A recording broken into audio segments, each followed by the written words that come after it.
नमस्कार दोस्तों, स्वागत है आपका लर्निफाई के यूट्यूब चैनल में। यह है अपनी आधुनिक भारतीय इतिहास की सीरीज़, जिसमें आज हम देखने वाले हैं मुस्लिम धार्मिक सामाजिक सुधार आंदोलनों के बारे में। दरअसल जो अपना ये टॉपिक या चैप्टर जिसे आप कह सकते हैं, ये चल रहा है, जिसमें हम डिस्कस कर रहे हैं सामाजिक धार्मिक सुधार आंदोलनों के बारे में। इसमें हमने हिंदू धर्म से रिलेटेड जो धार्मिक सामाजिक सुधार आंदोलन थे वो देख लिए, ठीक है ना। और पिछले लेक्चर में हमने रहनुमाई मजदैन सभा के बारे में भी देख लिया था, जो कि पारसी समाज से जुड़ी हुई एक संस्था हुआ करती थी, एक इनिशिएटिव हुआ करता था, ठीक है। तो हमने हिंदू के बारे में देख लिया, पारसी समुदाय के बारे में देख लिया। आज हम देखेंगे मुस्लिम समाज के जो भी धार्मिक सामाजिक सुधार आंदोलन हुए उनके बारे में। तो चलिए शुरू करते हैं आज का लेक्चर। सबसे पहले आता है वहाबी आंदोलन, है ना। तो वहाबी आंदोलन ये एक तरीके से मूलतः ही पुनर्स्थापनावादी आंदोलन होता था। पुनर्स्थापनावादी आंदोलन का मतलब क्या है?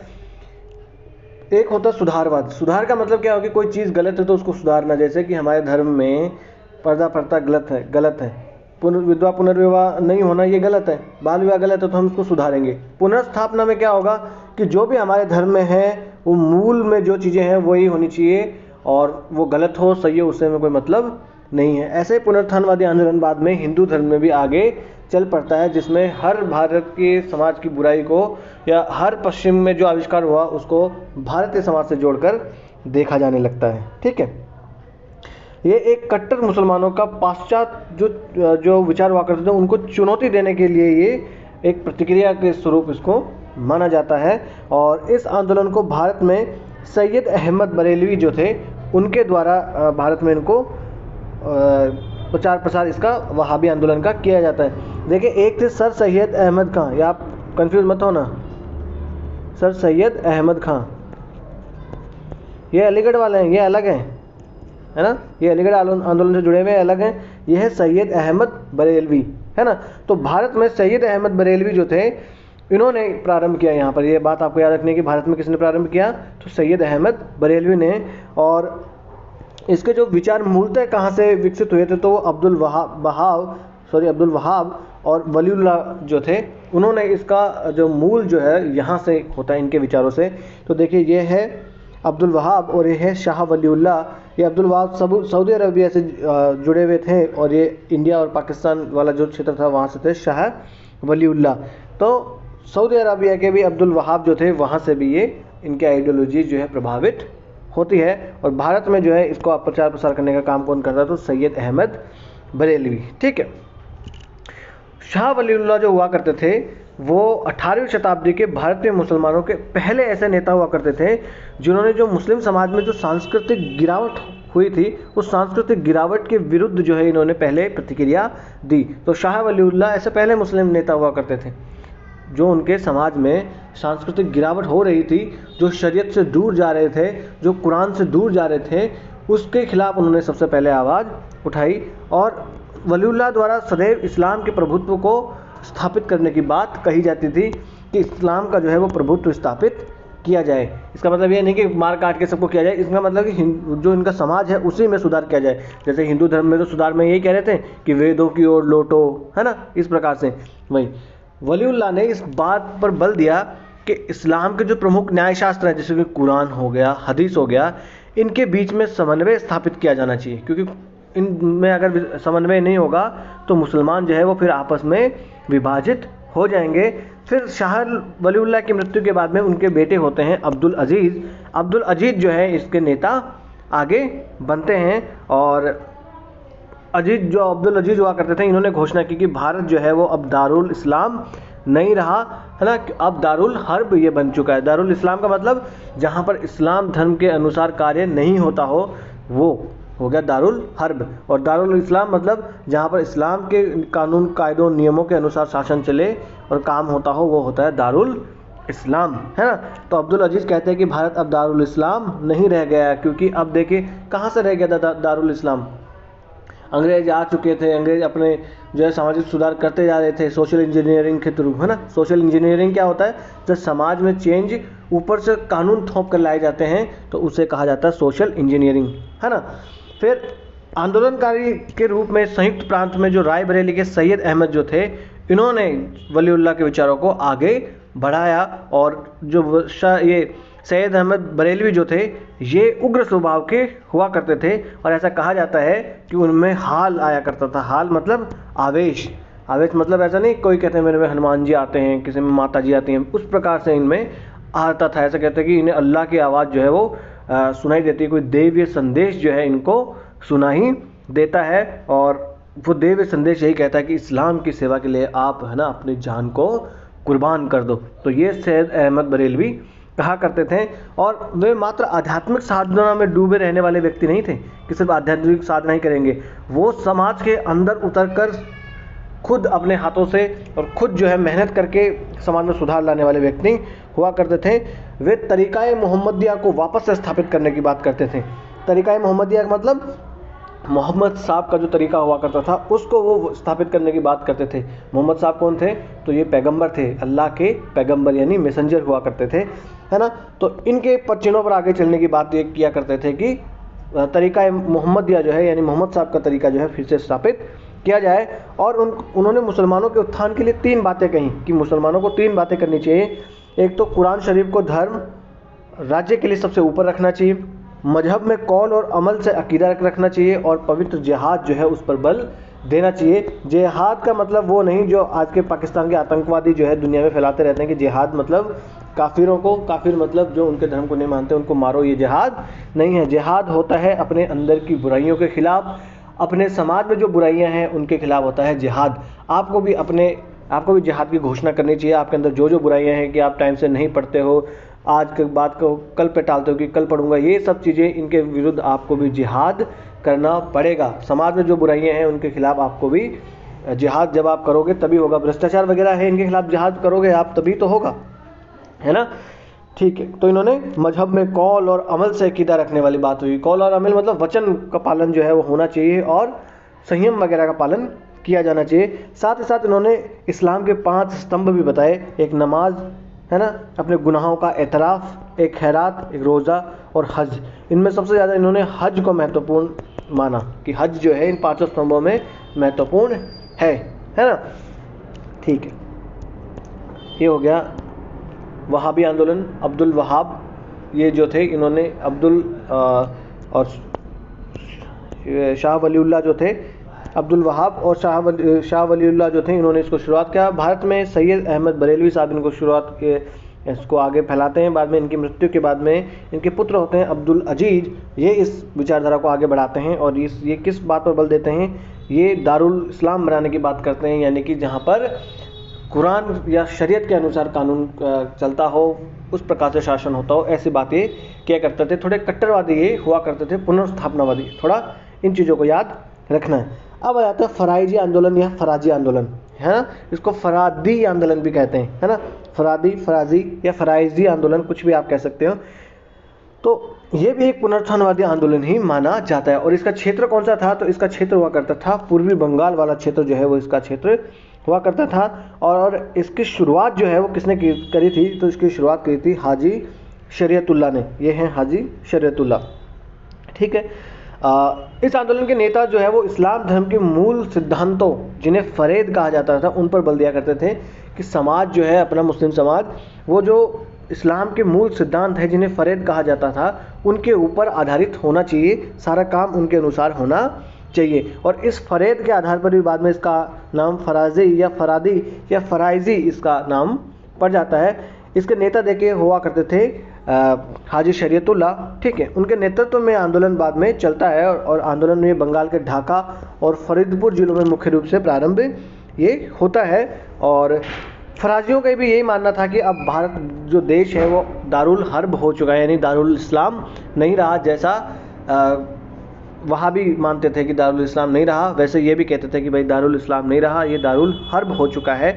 इसलिए फराजियों को ईद और जुमे की नमाजें जो है वो अब पढ़ना स्थगित कर देना चाहिए और गांव से लेकर प्रांतीय स्तरों तक आपको सुधार करने पर बल देना होगा और एक स्तरीकृत संगठनात्मक ढांचा आपको विकसित करना पड़ेगा, है ना। फिर उन्होंने क्या किया था कि खलीफाओं की नियुक्ति करना शुरू कर दी थी। खलीफा मतलब प्रतिनिधि हुआ करते थे, उनकी नियुक्ति करना शुरू कर दी थी ताकि वो जो है समाज में सुधार करेंगे। एकदम पूरा संगठनात्मक ढांचा इन्होंने पद-सोपान बना दिया पूरा ऊपर से लेकर नीचे तक, ताकि लोग जनता के बीच में जाके वहाँ के अपने समाज में जो है वो सुधार ला पाए। फिर देखिए, ये पहले एक धार्मिक आंदोलन हुआ करता था। धार्मिक सामाजिक आंदोलन हुआ करता था। ये धार्मिक सामाजिक सुधार आंदोलन था, परंतु बाद में देखिए ये एक राजनीतिक आंदोलन में भी बदल जाता है। किस प्रकार से बदल जाता है, क्योंकि पूर्वी बंगाल वगैरह वाला क्षेत्र था, वहाँ पर जो जमींदार वगैरह थे वो खूब शोषण किया करते थे किसानों का, तो ये राजनीतिक रंग भी बाद में ले लेता है और ये लगान नहीं देने के विरोध में भी वहाँ पर अभियान अपना आंदोलन ये चलाते हैं, है ना। ये सामाजिक सांस्कृतिक आंदोलन ये रहा मुख्यतः, परंतु ये राजनीतिक रंग भी इसमें थोड़ा सा आ जाता है। और 1840 में जो है इनकी मृत्यु के उपरांत में, हाजी शरीयतुल्लाह की मृत्यु के उपरांत में दुदू मियाँ इनके बेटे होते हैं। दुदू मियाँ जो है इनकी इसका आंदोलन का नेतृत्व संभाल लेते हैं। और दुदू मियाँ जो है एक क्रांतिकारी और सैन्यवादी व्यक्ति हुआ करते थे। उन्होंने एक सशस्त्र सैन्य बल का गठन कर लिया था पूरा, और उस सैन्य बल के दम पर उन्होंने कई मौक़ों पर पुलिस और जमींदारों के साथ संघर्ष भी किया था। क्यों किया था? क्योंकि वहाँ पर शोषण खूब किया करते थे किसानों का, है ना, जो जमींदार हुआ करते थे। तो ये मैंने आपको बताया ऑलरेडी कि ये इन्होंने एक राजनीतिक रंग भी इस आंदोलन ने ग्रहण कर लिया था। और ये आंदोलन धीरे धीरे बहुत लोकप्रिय हो जाता है वहाँ पर, और इस आंदोलन के नेता मिलकर जमींदारों को ज़्यादा कर देने से मना कर देते हैं कि भाई आप मांगते हो इतना %, 50%, 60%, ये कर हम नहीं देंगे, इतना कर हम नहीं दे सकते, है ना। और धीरे धीरे एक पूरा हाजी संप्रदाय जो है उसका ही एक विकास हो जाता है कि हाजी शरीयतुल्लाह तो हुआ करते थे इसके नेता, फिर दुदू मियाँ इनके नेता होते हैं।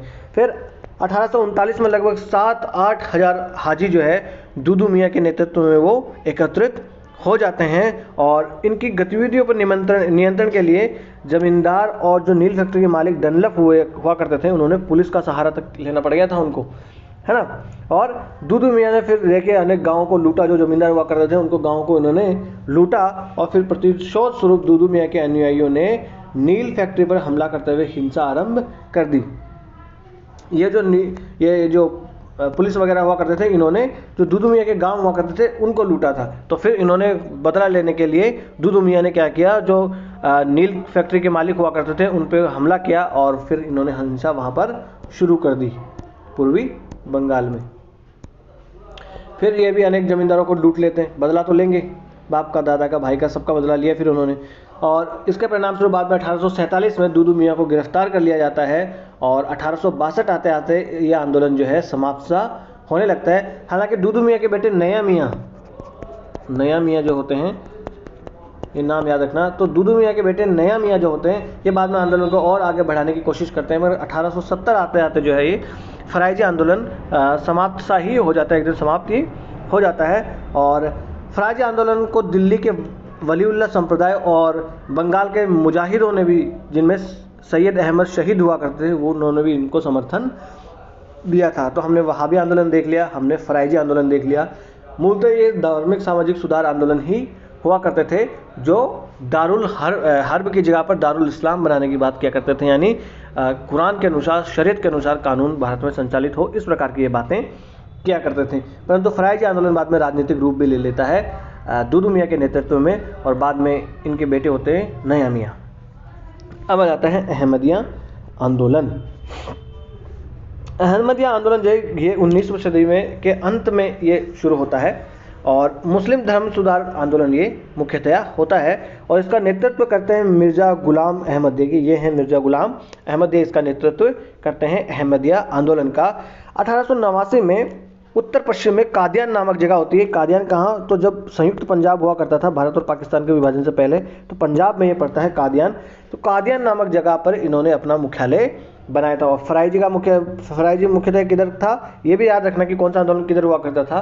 तो फराइजी आंदोलन जो था वो मुख्यतः किधर था, पूर्वी बंगाल में हुआ करता था, और अहमदिया आंदोलन मुख्यतः कादियान नामक जगह पर, तो इसका देखिए मुख्यालय हुआ करता था। तो ये उत्तर पश्चिमी भारत जो है वहाँ पर यह आंदोलन अपना प्रभाव रखता था। ये देखिए, जो उत्तर पश्चिमी भारत में आर्य समाज और ईसाई धर्म जो प्रचारक हुआ करते थे, मुस्लिम धर्म को उनसे बचाने के लिए ये आंदोलन शुरू होता है। क्यों होता है? देखिए, मैं जब आपको आर्य समाज पढ़ा रहा था तो देख, पहले तो आर्य समाज की स्थापना 1875 में दयानंद सरस्वती ने की। फिर मैंने आपको बताया था कि पश्चिम भारत में ज़्यादा फेमस नहीं होता, परंतु उत्तर पश्चिम भारत में, यानी कि पंजाब वाला जो क्षेत्र होता है, राजस्थान वाला क्षेत्र जो होता है, उसमें ये खूब फेमस होता है। और ये क्या चलाते हैं? ये शुद्धि आंदोलन चलाते हैं। शुद्धि आंदोलन मतलब जिन्होंने इस्लाम ग्रहण कर लिया या ईसाई धर्म ग्रहण कर लिया, ये वापस उनको हिंदू धर्म में कन्वर्ट करने की बातें क्या करते थे। साथ ही साथ ये गोरक्षणी सभा की इन्होंने स्थापना की थी और गोरक्षणी सभा के माध्यम से ये खूब वहाँ पर थोड़ी आप कहो कि कह सकते हो कि थोड़ी धार्मिक कट्टरता वाली बातें भी ये क्या करते थे। तो इनसे सुरक्षा के लिए जो है एक विरोध में यह आंदोलन उठ खड़ा हुआ था, अहमदिया आंदोलन, है ना। ये आर्य समाज का सबसे अधिक प्रचार प्रसार देखिए पंजाब और उत्तर पश्चिम प्रांतों में ही था, इसलिए ये वहाँ पर शुरू करते हैं अपना अहमदिया आंदोलन। और मिर्जा गुलाम अहमद तो कहा करते थे, ये मसीहा होने के बाद किया करते थे और ये कहते थे कि हिंदू देवता कृष्ण और ईसा मसीह का अवतार हूँ मैं। ये कहते थे मिर्जा गुलाम अहमद कि मैं हिंदू देवता कृष्ण और ईसा मसीह का मैं अवतार हूँ, है ना। जिस प्रकार से सैयद अहमद बरेलवी में भी उनमें भी हाल आया करता था, उसी प्रकार से इनमें जो मिर्जा गुलाम अहमद है ये कहा करते थे कि मैं कृष्ण और ईसा मसीह का अवतार हूँ, है ना। ये अपने आप को पैगंबर बताया करते थे कि मैं जो हूँ मैं पैगंबर हूँ, अल्लाह का मैसेंजर हूँ मैं। और पैगंबर साहब के अस्तित्व को इन्होंने माना, उनकी महानता को भी इन्होंने स्वीकार किया, किंतु स्वयं को इन्होंने अल्लाह का पैगंबर बताया कि मैं उनका मैसेंजर हूँ। और इनका जो धर्म सुधार आंदोलन हुआ करता था वो पश्चिमी उदारवाद थियोसॉफी जो विचार हुआ करते थे उनसे प्रभावित हुआ करता था। तो ये वाली बात याद रखना है। देखिए जो फराइजी और वहाबी आंदोलन है वो इनसे प्रभावित नहीं हुआ करता था पश्चिमी विचारों से, वो मूलतः है एक धर्म पुनर्स्थापनावादी आंदोलन हुआ करता था कि जो अपने धर्म में रखा वो वैसा सेम टू सेम वैसा होना चाहिए। मगर अहमदिया आंदोलन जो था ये पश्चिमी उदार थियोसॉफी विचारों से ये प्रभावित हुआ करता था। इनका ये मानना था कि गैर मुसलमानों के साथ संघर्ष नहीं करना चाहिए। ये देखिए ये इंपॉर्टेंट बात है। अहमदिया आंदोलन वाले एक कहते थे कि भाई जो गैर मुस्लिम है, जो मुसलमान नहीं है, उनके साथ हमें संघर्ष नहीं करना है, बल्कि हमें अपने धर्म में सुधार करना है और हमें आगे बढ़ना है, दूसरों को पीछे करके आगे नहीं बढ़ना है, हम लोगों को आगे बढ़ना है, ठीक है। साथ ही साथ इस आंदोलन ने भारतीय मुसलमानों में भी उदारवादी शिक्षा के प्रचार प्रसार के लिए कार्य किया कि भाई भारतीय मुसलमानों को शिक्षा मिलनी चाहिए और शिक्षा के माध्यम से ही, और कौन सी शिक्षा, उदारवादी शिक्षा मिलनी चाहिए, ना कि कोई कट्टर शिक्षा। तो ये जो थे, आप इससे याद रख लेना कि देखो ये अपने आप को कृष्ण और ईसा मसीह के अवतार बताते हैं, इसका मतलब है कि थोड़े उदारवादी ही होंगे ही, है ना। तो मिर्जा गुलाम अहमद जो थे ये उदारवादी हुआ करते थे। तो इन्होंने उदारवादी शिक्षा की भी बात कही कि मुसलमानों को उदारवादी शिक्षा मिलनी चाहिए। साथ ही साथ उन्होंने कहा कि गैर मुसलमानों के साथ कोई संघर्ष नहीं किया जाना चाहिए, ठीक है साहब। फिर आ जाता है देवबंद आंदोलन। एक मिनट में पानी पी लूँ। तो हमने देख लिया अहमदिया आंदोलन। अहमदिया आंदोलन में हमने देख लिया कि मिर्जा गुलाम अहमद होते हैं जो कि कादियान नामक जगह पर, जो कि पंजाब में पड़ती थी उस काल में, वहाँ पर इन्होंने अपना मुख्यालय बना लिया। और जो ईसाई मिशनरी के प्रचारक हुआ करते थे, और साथ ही साथ जो कौन सा धर्म हुआ करता था वो, माफ़ कीजिएगा,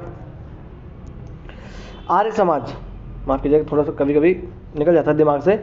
तो जो आर्य समाज हुआ करता था उसके जो प्रचारक हुआ करते थे, उससे अपने धर्म को बचाने के लिए इन्होंने शुरू किया था। और इन्होंने कहा था कि भाई मैं कृष्ण और ईसा मसीह का अवतार हूँ और मैं अल्लाह का पैगंबर हूँ। अब आ जाता है देवबंद आंदोलन। तो देवबंद आंदोलन एक इस्लाम का धर्म सुधार आंदोलन हुआ करता था और उसका उद्देश्य इस्लाम के अनुयायियों को इस्लाम की मूल शिक्षा देना इसका उद्देश्य हुआ करता था देवबंद आंदोलन का। साथ ही साथ इसने अपना संबंध जो है वो चरित्र निर्माण के पक्षों पर रखा कि हम मुसलमानों को चरित्र निर्माण पर बल दिया जाना चाहिए, हमको अपना चरित्र निर्माण करना चाहिए। दो मुस्लिम अर्थशास्त्री हुआ करते थे, मोहम्मद कासिम ननूतवी और रशीद अहमद गंगोही। इनके नाम याद रखना आप। एक तो गंगोही मेंस में शायद पूछे ना पूछे, मगर प्रीलिम्स में आपसे पूछा जा सकता है, या मेंस में भी कई धार्मिक सामाजिक सुधार आंदोलन में आपको नाम कोट करना हो तो आपको याद रखना है। एक मोहम्मद कासिम ननूतवी और एक हुआ करते थे रशीद अहमद गंगोही। ये इसके नेता हुआ करते थे और उन्होंने ये देवचंद नहीं है, सॉरी माफ़ करना, ये देवबंद है। तो देवबंद में इन्होंने, जो कि देवबंद का है सहारनपुर में है उत्तर प्रदेश में, ये उन्होंने एक मुस्लिम स्कूल की भी स्थापना की थी देवबंद में। देवबंद मुस्लिम स्कूल आज भी हैं वहाँ पर। तो ये इन्होंने किस पर बल दिया, देवबंद आंदोलन वालों ने चरित्र निर्माण पर इन्होंने बल दिया। और इनके जो धर्मज्ञ हुआ करते थे गंगोही साहब, इनका मानना था कि भारतीय मुसलमानों को कांग्रेस की गतिविधियों में शामिल होना चाहिए। ये देखना, ये इंपॉर्टेंट बात है। इसके बाद में देवबंद के बाद में हम जो है वो आंदोलन पढ़ेंगे एक। तो उस आंदोलन में जो सर सैयद अहमद खां वाला होता है, अलीगढ़ आंदोलन। तो अलीगढ़ आंदोलन में और इसमें फ़र्क क्या होता है? अलीगढ़ आंदोलन कहता है कि भाई हमको कांग्रेस में शामिल नहीं होना है, जबकि ये क्या कहा करते थे? ये कहा करते थे देवबंद वाले कि हमको कांग्रेस की गतिविधियों में शामिल होना चाहिए और हमें चरित्र निर्माण पर बल देना चाहिए। और राष्ट्रीयता का विकास जो है ना, भारत में राष्ट्रीयता का विकास वो सभी समुदाय द्वारा साथ में मिलजुल कर किया जाना चाहिए। ऐसा नहीं कि हिंदू अलग कर रहा है, पारसी अलग कर रहा है, मुसलमान सिख अलग कर रहे हैं, ऐसा नहीं। सारे समुदाय एक जगह मिले और फिर राष्ट्रीयता का विकास भारत में होना चाहिए। और इसी मामले में ये अलीगढ़ आंदोलन से विपरीत रहा, क्योंकि एक और ये पाश्चात्य विचारों का समर्थन नहीं करता था, जबकि अलीगढ़ आंदोलन जो था वो पाश्चात्य विचारों का समर्थन करता था। वो कहता था, सर सैयद अहमद का कहते थे कि मुसलमानों का विकास तभी हो सकता है जब वो पाश्चात्य ज्ञान विज्ञान को ग्रहण करेंगे, पाश्चात्य शिक्षा को ग्रहण करेंगे, और साथ ही साथ वो कांग्रेस में शामिल नहीं होना चाहिए। हमको अंग्रेजों के प्रति वफादार रहना चाहिए। अगर हमको अंग्रेज छोड़ के चले गए तो ये तो बहुसंख्यक हिंदुओं की वजह से हमें नुकसान ही होगा। ऐसा कहते हैं कौन? सर सैयद अहमद खां, जो कि हाँ, तो यहाँ पर हम देख लेते हैं। अब दूसरी ओर मुसलमानों को कांग्रेस में शामिल होने का सुझाव देता है कौन? देवबंद आंदोलन मुसलमानों को कांग्रेस में शामिल होने का सुझाव ये देता है। इस कारण से ये अलीगढ़ आंदोलन का विरोधी होता है। अलीगढ़ आंदोलन जो है वो कहते हैं कि भाई कांग्रेस में शामिल हमको नहीं होना चाहिए। और देवबंद स्कूल के समर्थकों में एक शिवलिंग मांगत हुआ करते थे एक व्यक्ति। वो अरबी फारसी के विद्वान और लेखक हुआ करते थे और इन्होंने लखनऊ में दारुल उलूम की स्थापना इन्होंने की थी। किन्होंने? ये शिवलिंग नुमांगत हुआ करते थे इन्होंने। ये अपना आपको इतना कोई याद रखने की ज़रूरत नहीं है। ये आप तो देवबंद के बारे में याद रखना कि देखो मुस्लिम सुधार आंदोलन था, ये तो आपको याद रह जाएगा। गंगोई जो हुआ करते थे इसके मुख्य नेता हुआ करते थे, है ना। ये देखिए यहाँ पर गंगोई, रशीद अहमद गंगोई और मोहम्मद कासिम ननूतवी। तो ननूतवी और गंगोई साहब, आप तो ये याद रख लेना। ननूतवी और गंगोई जो है इसके नेता हुआ करते थे। और इनका क्या था कि भाई राष्ट्रीयता का विकास जो है वो सब समुदाय को एक साथ मिलकर करना चाहिए, मुसलमानों को अपने चरित्र निर्माण पर बल देना चाहिए और कांग्रेस की गतिविधियों में बढ़ चढ़कर हमको भाग लेना चाहिए। अब इसके विपरीत आ जाता है अलीगढ़ आंदोलन, जो शुरू करते हैं सर सैयद अहमद खां। देखिए 1857 के पहले सर सैयद अहमद खां जो थे वो ब्रिटिश उसमें न्यायिक सेवा में हुआ करते थे और सरकार के प्रति ये सदैव निष्ठावान रहे। अपने जीवन काल में हमेशा ये सरकार के प्रति निष्ठावान रहे। और जब ये सेवानिवृत्त हो जाते हैं तो फिर ये धार्मिक सामाजिक सुधारक की भूमिका में आ जाते हैं। और 1870 में इन्होंने तहजीब अल अखलाक जो है वो प्रकाशित करना शुरू किया और उसमें बहुत सारे इन्होंने लेख लिखे और उनमें बहुत सारी रचनाएं, इनकी बौद्धिक रचनाएं हुआ करती थी सर सैयद अहमद खां की। बाद में इन्होंने हिंदू मुसलमानों के राजनीतिक सहयोग का पक्ष प्रस्तुत करते हुए मुसलमानों के व्यक्तिगत सामाजिक सुधार पर भी इन्होंने बल दिया कि हम लोगों को मुसलमानों के जो सुधार हैं, व्यक्तिगत सुधार, उन पर भी बल देना चाहिए। इन्होंने कहा कि आधुनिक शिक्षा, उसका तार्किक दृष्टिकोण, वैज्ञानिक विधियां मुस्लिम मानस को सुधारने में उपयोगी हो सकती है। यानी कि मुसलमानों को कौन सुधार सकता है? आधुनिक शिक्षा, उसका तार्किक दृष्टिकोण और वैज्ञानिक विधियां जो है वही मुसलमानों को सुधार सकती है। और इनकी बात ये सही है। लोग इनका विरोध करते थे पर ये बात सही है इनकी, क्योंकि सर सैयद अहमद खान जो कहते थे वो आज तक भी मुस्लिम समाज नहीं कर पाया। और इसी वजह से आज भी सबसे कम शिक्षित कोई समाज है तो वो मुस्लिम समाज ही है, क्योंकि वो पढ़ने लिखने पर बल नहीं देते हैं। इसकी वजह से वो सबसे पिछड़े हुए समाज में से एक है। और वे इस निष्कर्ष पर पहुंच जाते हैं कि पाश्चात्य शिक्षा पाकर ही मुस्लिम समुदाय पिछड़ेपन से मुक्त हो सकता है और साथ ही साथ अपने शासकों के साथ समझौता कर सकता है। शासक कौन? अंग्रेजों के साथ समझौता कर सकता है। जब पढ़े लिखे होंगे तभी तो सरकारी नौकरी में आएंगे, जब पढ़े लिखे होंगे तभी तो आप संसद में बैठोगे, बिना पढ़े लिखे कैसे बैठ जाओगे आप, है ना। तो तभी आप जो है अपने शासकों के साथ समझौता कर पाओगे। तो उन्होंने कहा कि पाश्चात्य शिक्षा जो है आपको ग्रहण करनी चाहिए। मगर देवबंद वाले क्या कहते थे कि पाश्चात्य शिक्षा ग्रहण मत करो, कांग्रेस को ज्वाइन करो। उन्होंने मुस्लिम बहुल अलीगढ़, जो अलीगढ़ है, अलीगढ़ को अपनी गतिविधियों का इन्होंने केंद्र बना लिया और इसीलिए बाद में ये आंदोलन इनका था, जो आंदोलन था वो अलीगढ़ आंदोलन के नाम से प्रसिद्ध हो जाता है। अलीगढ़ मुस्लिम विश्वविद्यालय जो है उसकी विद्यालय ब्रिटिश नौकरशाही के समर्थन से सर सैयद अहमद खान ने महारानी विक्टोरिया की वर्षगांठ हुआ करती थी 24 मई 1875 में अलीगढ़ स्कूल की स्थापना इन्होंने की थी। तो अलीगढ़ मुस्लिम की स्थापना की, अलीगढ़ मुस्लिम विश्वविद्यालय जो है इसकी स्थापना कौन करता है?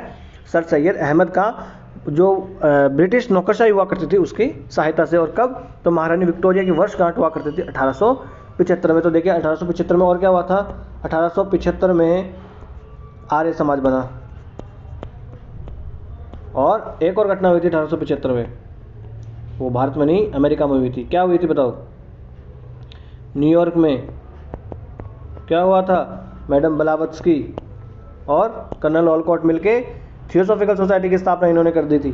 तो 1875 में अलीगढ़ मुस्लिम विश्वविद्यालय की स्थापना होती है, आर्य समाज की स्थापना, और न्यूयॉर्क में थियोसॉफिकल सोसाइटी जो है उसका भी गठन कर दिया जाता है। और शुरुआत में जो अलीगढ़ मुस्लिम विश्वविद्यालय था इसका जो है 1877 में इसको कॉलेज का नाम दिया जाता है, कॉलेज का रूप दे दिया जाता है। पहले ये स्कूल हुआ करती थी, बाद में इसको कॉलेज का रूप दे दिया गया 1877 में, और बाद में इसका नाम जो है वो मोहम्मडन एंग्लो ओरिएंटल कॉलेज रख दिया जाता है। और यही आगे चलकर बाद में अलीगढ़ मुस्लिम यूनिवर्सिटी AMU जो आज भी है, तो AMU जो है ये बन के इसका ये उभरती है बाद में, ठीक है ना। तो अलीगढ़ आंदोलन का एक उद्देश्य था कि मुसलमानों को कांग्रेस में शामिल नहीं होना है, क्योंकि अगर आप कांग्रेस में शामिल हो गए, और कांग्रेस में हिंदुओं की बहुलता है और उससे आपको नुकसान ही होगा, फ़ायदा नहीं होगा। हम अलग रहेंगे, हमें ज़्यादा फ़ायदा होगा, हम वफादार रहेंगे अंग्रेज़ों के प्रति तो हमें ज़्यादा फ़ायदा होगा। इनका ये विचार इसलिए रहा था क्योंकि 1857 की क्रांति के बाद में जितने भी नेतृत्वकर्ता हुआ करते थे, बहुत सारे उनमें मुसलमान भी हुआ करते थे। ऐसे नहीं कि सारे धर्मों के हुआ करते थे, परंतु मुसलमान भी खूब हुआ करते थे, है ना। तो अंग्रेज़ों ने सबसे ज़्यादा दोषी पाया मुसलमानों को, और उनका जो है कहर टूटा सबसे ज़्यादा मुसलमानों पर। इसलिए उन्होंने जो है अपनी राजभक्ति दिखाने के लिए कि भाई हम जो है वफादार हैं मुसलमान अंग्रेज़ों के प्रति, अब हम पे जुल्म आप ना करो, हमें भी आप जो है राजनीति में हिस्सा दो, हम भी आपके साथ हैं, आपके साथ खड़े। इन्होंने राजभक्त मुसलमान नाम का एक जो है पत्रिका भी इन्होंने प्रकाशन की थी, एक पत्रिका भी निकालनी इन्होंने शुरू की, ये दिखाने के लिए कि हम मुसलमान भी जो है अंग्रेज़ों के प्रति वफादार है। हमने 1857 की क्रांति में कोई गलती नहीं की है, उसमें सब धर्मों ने साथ दिया था, तो आप सिर्फ जो है हमें अपना कोप का भागी ना बनाओ, ठीक है। और बनारस के राजा शिव प्रसाद हुआ करते थे, और इन्होंने मिलकर देशभक्त एसोसिएशन की स्थापना भी ये करते हैं। तो शिव प्रसाद हुआ करते थे बनारस के राजा, उनके साथ मिलकर ये देशभक्त एसोसिएशन की स्थापना भी करते हैं। फिर देखिए 1887 ईस्वी में जब बदरुद्दीन तैयब जी भारतीय कांग्रेस में शामिल हो जाते हैं, तो सर सैयद अहमद खां जो है इनका कड़ा विरोध करते हैं कि भैया आप मुस्लिम होकर कांग्रेस में शामिल हो गए, इसकी वजह से हम मुसलमानों को नुकसान ही होगा, कोई फ़ायदा नहीं होगा। क्योंकि शुरुआत में ऐसा माना जाता था कि कांग्रेस जो है वो सिर्फ और सिर्फ हिंदुओं का गढ़ है, वो है ना। और देखिए 1885 में कांग्रेस की स्थापना होती है, तो इसके पहले अध्यक्ष होते हैं व्योमेश चंद्र बनर्जी, दूसरे होते हैं दादा भाई नौरोजी, और तीसरे होते हैं बदरुद्दीन तैयब जी, और चौथे होते हैं जॉर्ज यूल जो कि अंग्रेज अधिकारी हुआ करते थे, अंग्रेज हुआ करते थे, है ना। अब ये बदरुद्दीन तैयब जी जो हुआ करते थे वो एक वकील और साथ ही साथ एक न्यायाधीश भी हुआ करते थे, और कांग्रेस के तो नेता थे ही थे, ठीक है। और क्योंकि देखिए कांग्रेस के नेता तो ये थे ही थे, क्योंकि कांग्रेस के तो जब ये तीसरे अध्यक्ष बन गए, ठीक है। और उनके विचार में जो हिंदू मुस्लिम मित्रता है उसकी वजह से मुस्लिम समुदाय को हानि ही हानि होगी, क्योंकि वो हिंदुओं से संख्या में कम है, शैक्षिक रूप से भी पिछड़े हुए हैं, राजनीतिक रूप से भी उनसे अपरिपक्व है, और आर्थिक रूप से भी वो असुरक्षित है हिंदुओं से। इसलिए ये कहते थे कि हम जब अलग रहेंगे तो ही हमारा फ़ायदा है, क्योंकि अगर साथ में रहे तो हम जो है घुन के जैसे, गेहूँ में घुन के जैसे पिस के रह जाएंगे। और हिंदुओं के साथ मित्रता के कारण न केवल भारतीय मुसलमान ब्रिटिश संरक्षण के अधीन हो जाएंगे, बल्कि बहुसंख्यक हिंदुओं द्वारा उनका शोषण भी किया जाएगा, ऐसा इनका मानना था। और उनकी अधीनता जो है उनके ऊपर थोप दी जाएगी मुसलमानों पर, इनका ये मानना हुआ करता था। तो ये आपको याद रखना है। इस प्रकार भारत में राजनीतिक अलगाव का सूत्रपात होता है सर सैयद अहमद खां के द्वारा। तो आज देखिए हमने मुसलमान जो धर्म है उसमें धार्मिक सामाजिक सुधार के लिए जो चले आंदोलन है उनके बारे में हमने डिस्कस कर लिया है। ये एक एक आपको याद रखना है कि कांग्रेस जो है उसमें शामिल होने के लिए कौन कहता था, देवबंद आंदोलन, और अलीगढ़ वाले तो कांग्रेस के विरोधी हुआ करते थे, अंग्रेजों का साथ देने वाले हुआ करते थे। तो इन सब चीज़ों का आपको याद रखना है, इनके नेताओं का नाम आपको याद रखना है, कौन से क्षेत्र में ये हुआ करते थे ये आपको याद रखना है। तो आज का लेक्चर जो है हम यहीं समाप्त कर लेते हैं। इस लेक्चर की अगर आपको PDF चाहिए तो आप जाइए लर्निफाई अनलॉकिंग नॉलेज के नाम से टेलीग्राम पर अपना चैनल है, यहाँ से आप स्कैन कर सकते हैं, और डिस्क्रिप्शन बॉक्स में लिंक भी दिया हुआ है। वीडियो अगर आपको अच्छा लगा हो तो लाइक कर दीजिए और चैनल को सब्सक्राइब कर लीजिए। और भी आपका कोई भाई बंधु दोस्त मित्र सखा कोई है जो यूपीएससी की, पीसीएस की, किसी की भी तैयारी कर रहा हो तो आप उसे ये चैनल रिकमेंड कर सकते हैं। मैं कह रहा हूँ अगर आप वो 8वीं 10वीं 12वीं कोई भी पढ़ रहा हो और कोई ग्रेजुएशन भी कर रहा हो तो उसको हिस्ट्री ज्योग्राफिक से रिलेटेड पढ़ना हो तो आप उसे ये चैनल रिकमेंड कर सकते हैं। उसको अच्छे से समझ में आएगा और फ़ायदा ही उसे होगा। मान लो कोई एसएससी वगैरह की तैयारी भी करता है तो मान लो मेरे लेक्चर्स में फैक्ट थोड़े से कम है, पर एक कंसेप्ट बनाने के लिए लेक्चर्स बहुत बढ़िया हैं। उसके बाद में फैक्ट रटना आसान है, परंतु सीधे फैक्ट रटना जो है वो मुश्किल हो जाता है। तो आज का लेक्चर हम यही समाप्त कर लेते हैं। अगर आपको कोई सलाह देनी हो या कोई सलाह लेनी हो तो आप हमें कमेंट्स बॉक्स में लिख सकते हैं और बड़े ही लोकतांत्रिक ढंग से हम अपने इस छोटे से परिवार को आगे बढ़ाएंगे। नमस्ते, धन्यवाद।